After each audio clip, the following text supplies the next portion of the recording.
संबलपुर जिला हीराकुद पुलिस पक्षरु जड़े अभियुक्त को गिरफ्त करने पर कोर्ट चालाण बेले तार देह असुस्थ होगा सहित परवर्ती समय रे अभियुक्तर मेडिकल रे मृत्यु को नहीं विवाद देखा देइछि।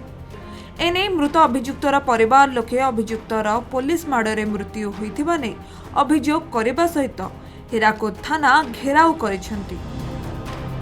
सूचना अनुसार गत रविवार हीराकुद झांकरपड़ा स्थित गोदामरू चोरी करुथुबा बेले ख्रिस्टियान पड़ार कादिर मोहम्मद शेख धरा पड़िथिले। पर स्थानीय लोक तांको पुलिस रे जिम्मा देइथिले। गिरफ परे तांको पुलिस कोर्ट चालाण करुथुबा बेले हठात रास्ता रे अभियुक्तक देह असुस्थ होई पड़िथिला।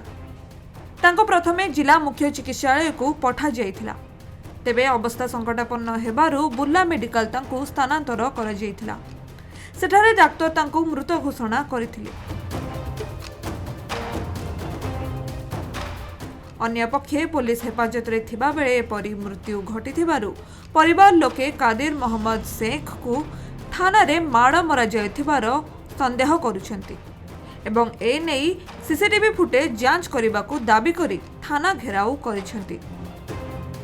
एने अतिरिक्त एसपी अजय कुमार मिश्र पुलिस माड़े अभियुक्तर मृत्यु अभियोग को खंडन करने सहित गणमाध्यम को कहिसेंति जे अभियुक्त जनक थाना रे नुहे बरं मेडिकल रे मृत्युवरण करिछि।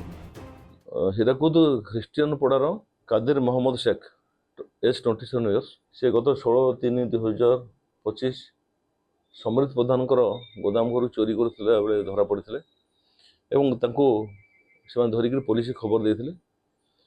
इस संक्रांत केस नंबर 47/2025 हीराकुद थाना केस रुजु कराइला। ये केस कनेक्शन रे तांको गिरफ्त कराई। गिरफ होला परे तांको गतकाली कोर्ट को फरवर्ड कराइले एवं फरवर्ड करिया पूर्व सीएससी हीराकुद मेडिकल एग्जामिनेशन करा जहाँ आमर मानवर उच्च सर्वोच्च न्यायालय निर्देश मते पठाइला एवं डॉक्टर एग्जामिन कर फिट डिक्लेयर करते। संबलपुर एसडीएम मानवर एसडीएम अदालत पुटअप करा पूर्व सीएसआई ऑफिस कागजपत्र कला बेले देह असुस्थ है। असुस्थ होगा फल इमिडिएटली डिस्ट्रिक्ट हेडक्वार्टर हॉस्पिटल को चिकित्सा पे अणा जाइथिला एवं सेठी district headquarter hospital necessary treatment provide कराइला एवं तांकर स्वास्थ्यावस्था उन्नति न घटू सेठू भीमसार बुर्ला को रेफर करते डॉक्टर। भीमसार बुर्ला रिसीव डेड होते से ए संक्रांत से एमएलसी डॉक्टर पठेले आमर बुर्ला थाना को जहाँफल बुर्ला थाना गोटे अपप्रद मामला रुजु कराई। मामला नंबर 234/2025 एवं मानवर एनएचआरसी निर्देशावली अनुसार जड़े डीएसपी रैंक ऑफिसर को अपॉइंट कराई से केस को तदंत करने एवं वर्तमान तदंत चलछि।